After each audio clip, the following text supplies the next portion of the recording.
தற்போது வந்துள்ள அண்மை செய்தி ஒன்று. பொங்கலுக்கு பிறகு பேச்சுவார்த்தை. தற்போது வந்துள்ள அண்மை செய்தி ஒன்று.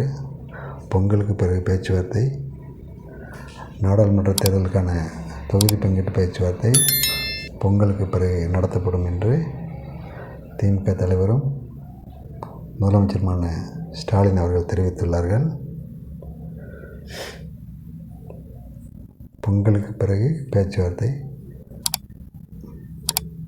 நாடாளுமன்ற தேர்தலுக்கான தொகுதி பங்கீட்டு பேச்சுவார்த்தை பொங்கலுக்கு பிறகு நடத்தப்படும் என்று திமுக தலைவரும் முதலமைச்சருமான ஸ்டாலின் அவர்கள் தெரிவித்துள்ளார்கள்.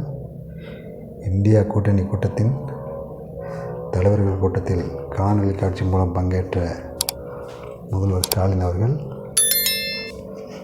தமிழகத்தில் திமுக கூட்டணியில் உள்ள கட்சிகளுக்கு எந்தெந்த தொகுதிகள் ஒதுக்கப்படும் என்பதை பொங்கலுக்கு பிறகு பேச்சுவார்த்தை மூலம் முடிக்கப்படும் என்று முதல்வர் ஸ்டாலின் அவர்கள் தெரிவித்துள்ளார்கள்.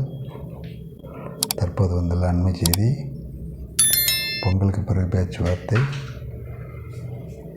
திமுக அணியில் உள்ள கட்சிகளுக்கு எந்தெந்த தொகுதிகள் ஒதுக்கப்படும் என்பதை பொங்கலுக்கு பிறகு பேச்சுவார்த்தை மூலம் முடிக்கப்படும் என்று திமுக தலைவரும் முதலமைச்சருமான ஸ்டாலின் அவர்கள் தெரிவித்துள்ளார்கள். தற்போது வந்துள்ள அண்மை செய்தி.